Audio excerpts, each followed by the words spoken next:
சரியா சொன்ன தம்பி. ஒரு பேச்சுனாலும் கன கச்சிதமா தான் சொல்றேன். வாங்க பேங்கர் முனியாண்டி இல்லையா? டேய் மாயாண்டி ஒரு சேர் கொண்டு போடு. பரவாயில்ல தம்பி. இல்ல சும்மா உட்காருங்க. உட்காருங்க. நம்ம குமார் தம்பி இங்க இருந்தா பாத்துட்டு போலாமேன்னு வந்தேன். அவன் இன்னைக்கு பூரா இங்க வரலையே. ஏன் என்ன விசேஷம்? விசேஷம் ஒண்ணும் இல்ல. ஏதாவது ரகசியமா இருந்தா உங்க மனசுக்குள்ளேயே வச்சுக்கோங்க, சொல்லாதீங்க. நீங்க ஒரு கூத்து தம்பி. இதுல என்ன ரகசியம்? அதான் நம்ம சங்கர் பயலுக்கு 1 லட்சம் ரூபாய் ரேஷன் அடிச்சதே அது நம்ம குமார் கொடுத்த டிப்புன்னு கேள்விப்பட்டேன். உண்மைதானே? உண்மைதான். அது மாதிரி நமக்கு ஒண்ணு அடிச்சா எப்படி இருக்குன்னு ஆசை வந்துடுச்சு. ஆசை வந்துடுச்சா? அப்ப சரிதான். நீ ஒரு கூத்து தம்பி, எப்ப பார்த்தாலும் வேடிக்கையா பேசிக்கிட்டு. நான் எதுக்காக சொல்றேன்னா 5 ரூபாயில இப்படி ஒரு அதிர்ஷ்டம் இருக்குதுன்னா அதை ஏன் விட்டு வைக்கிறதுன்னு கேக்குறேன். விடக்கூடாது, புடிச்சு பாருங்க. அதனாலதான் குமார் தம்பிய பார்த்து ஒரு டிப்பு வாங்கிட்டு போலாமே நீங்க தேடிட்டு வந்தேன்.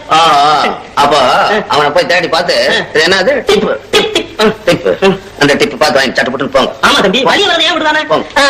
மாயிடு பாட்டுமா. ஐயோ பாவம், அவரை போய் எங்க குமார் கிட்ட அனுப்பி வைக்கிறீங்க. வீணா கெட்டு போயிடுவாருங்க. கடட்டும், நல்லா கடட்டும். என்னடா வாய புழக்கிற? இங்க வந்தா பாரு, கொஞ்ச நேரத்துக்கு முன்னால ஒரு பிச்சைக்காரன், அவனை விட பெரிய பிச்சைக்காரன்.